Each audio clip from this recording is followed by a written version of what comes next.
Selamat malam. Salam sejahtera untuk kita semua. Bismillahirrahmanirrahim.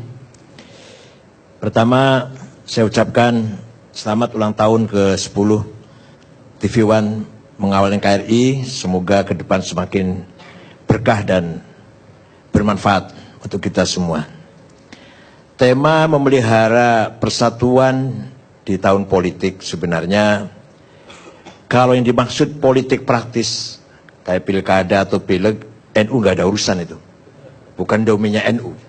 Tapi politik kebangsaan, menjaga NKRI, Pancasila, Undang-Undang Dasar 45, Bhinneka Tunggal Ika, NU mendapatkan amanat dari leluhur, dari pendiri NU sendiri, yaitu kakeknya Mbak Yeni, Kiai Hasyim Asy'ari, itu yang mengamanatkan kepada seluruh warga NU, 2 amanat, agama dan negara. Alhamdulillah sebenarnya kita jauh lebih baik daripada saudara-saudara kita di Timur Tengah. Betul, kita orang Islam, agama kita dari Arab, Quran kita bahasa Arab, Nabi kita orang Arab, sholat kita bahasa Arab. Saya pun jelek-jelek ya keluaran Arab lah, alumni Arab. Tapi yang saya bawa pulang hanya ilmu, bukan budayanya. Pak Quraish Shihab, Gus Dur sendiri dari Arab, Pak Amin dari Mesir, Pak Amin ya, iya, terus ke Amerika dan yang lain-lain lah. Pulang membawa ilmu, bukan membawa budaya. Kenapa? Karena budaya kita jauh lebih mulia, lebih baik, lebih bermartabat daripada bangsa Arab. Kenapa? Nah, ini perlu kita sedikit.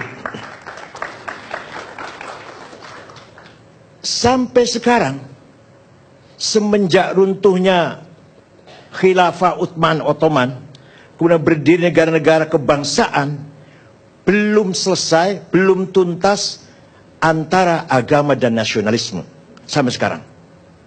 Di kita alhamdulillah, Kiai Hasyim Asy'ari, Kiai Ahmad Dahlan, Kiai Haji Agus Salim, Kiai Haji Kahar Mudzakkir, Laimena, Maramis, semuanya sudah menganggap selesai antara hubungan antara agama dan negara dengan prinsip nasionalisme dan kebinekaan. Kenapa?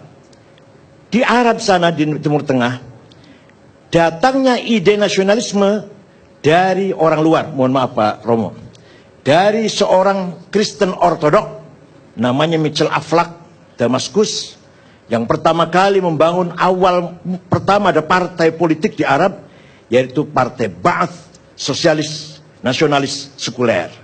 Melahirkan tokoh-tokoh aktivis nasionalis, sekuler, sosialis, Jamal Nasir, Anwar Sadat, Hafid Asad, Saddam Hussein, Muammar Gaddafi, Ja'far Numeri, Hawari Boumediene. Itu presiden-presiden semuanya nasionalis, sosialis, sekuler. Artinya apa? Artinya sebenarnya datangnya nasionalisme di Arab setengah dipaksakan. Karena ingin merebut kemerdekaan dari penjajah, Suriah, Aljazair, Tunis dari Prancis, Irak, Mesir dari Inggris. Hanya karena semangat ingin merebut kebangsaan, ingin merebut kemerdekaan, maka semangat nasionalisme dilahirkan setengah dipaksa. Beda dengan Indonesia. Kiai Hasyim Asy'ari, pendiri NU itu, mengatakan jargon, mengeluarkan jargon hubbul waton minal iman, nasionalisme bagian dari iman, tahun 15. Masih wilayah Islam masih di bawah pimpinan khilafah sentral khilafah Ottoman di Turki. Hasyim Asy'ari sudah mengajarkan nasionalisme bagian dari iman. Maka artinya nasionalisme kita bukan datang dari luar, bukan impor, tapi betul-betul kecerdasan para ulama kita NU maupun Muhammadiyah dan syariat Islam yang menggabungkan antara agama dan budaya, antara agama dan politik kebangsaan, sudah selesai. Ini yang saya maksud Islam Nusantara. Bukan madhab, bukan aliran baru Islam Nusantara, tapi tipologi, ciri khas, kalau bahasa Arabnya khosois Islam yang kita ciri khas Islam umat Islam Nusantara, menggabungkan antara agama dan budaya. Bukan hanya menggabungkan, bahkan agama kita bangun di atas budaya.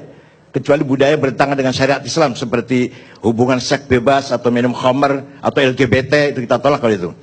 Tapi kalau selama budaya itu tidak melanggar syariat, kita jadikan infrastruktur agama. Contoh yang gampang dah, yang gampang aja contohnya, nggak usah. Baju batik budaya untuk sholat, bagus banget itu. Baju batik untuk sholat. Yang kurang benar menurut saya, minimal menurut saya, gamis untuk demo, itu yang kurang benar itu. Itu namanya agama untuk budaya. Kalau kita gamis untuk salat, untuk apa? Untuk beramal baik. Budaya kita jadikan fondasi dari agama. Itu yang saya maksud Islam Nusantara. Oleh karena itu, di tahun politik ini sebenarnya kalau kita anggap hangat ya hangat, kalau kita lihat pada nature, asli budaya bangsa Indonesia sebenarnya tidak mudah konflik, sudah memiliki keyakinan harus toleran satu sama lain, pluralisme, kebinekaan harus kita hargai, itu sudah ada, kecuali kalau itu ada yang merekayasa. Kalau ada yang berkepentingan untuk menciptakan kegaduhan. Kalau kita semua masing-masing sebagai pemadam kebakaran, pemadam konflik, insya Allah konflik tidak akan besar. Kecuali kalau ada yang merekayasa, ada yang bayar, ada yang ngebosin, jadi terjadi konflik, baru itu besar itu. Baik, terima kasih Pak Yai.